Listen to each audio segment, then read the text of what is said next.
দেশের আকাশে আজ বুধবার পবিত্র রমজান মাসের চাঁদ দেখা গেছে। সে হিসেবে দেশে রোজা শুরু হচ্ছে আগামীকাল বৃহস্পতিবার। আজ জাতীয় মসজিদ বায়তুল মোকাররমের সভাকক্ষে জাতীয় চাঁদ দেখা কমিটির সভায় এই সিদ্ধান্তের কথা জানানো হয়েছে। সদ্য গঠিত বিএনপি সরকারের ধর্মমন্ত্রী কাজী শাহ মোফাজ্জল হোসাইন কায়কোবাদের সভাপতিত্বে এই সভা অনুষ্ঠিত হয়। জাতীয় চাঁদ দেখা কমিটির সভায় সিদ্ধান্ত অনুযায়ী 19 ফেব্রুয়ারি বৃহস্পতিবার থেকে পবিত্র রমজান মাস গণনা শুরু হবে। ডেন্টিস্টের পরামর্শ নাও নতুন কোলগেট অ্যাক্টিভ সল্ট।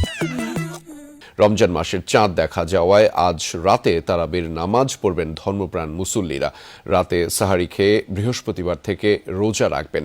এর আগে গতকাল মঙ্গলবার পবিত্র রমজান মাসের চাঁদ দেখা সাপেক্ষে আজ বুধবার থেকে রোজা শুরু হয়েছে সৌদি আরব সহ মধ্যপ্রাচ্যের কয়েকটি দেশে। বিশ্বের বেশ কিছু দেশের মুসলিমরা সৌদি আরবের সঙ্গে মিল রেখে রোজা রাখবেন।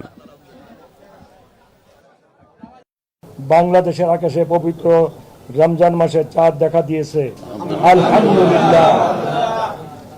এমত অবস্থায় আগামী 6 ফাল্গুন 1432 বঙ্গাব্দ 19 ফেব্রুয়ারি 2026 খ্রিস্টাব্দ বৃহস্পতিবার থেকে 1447 হিজরি সালের পবিত্র রমজান মাস গণনা শুরু হবে।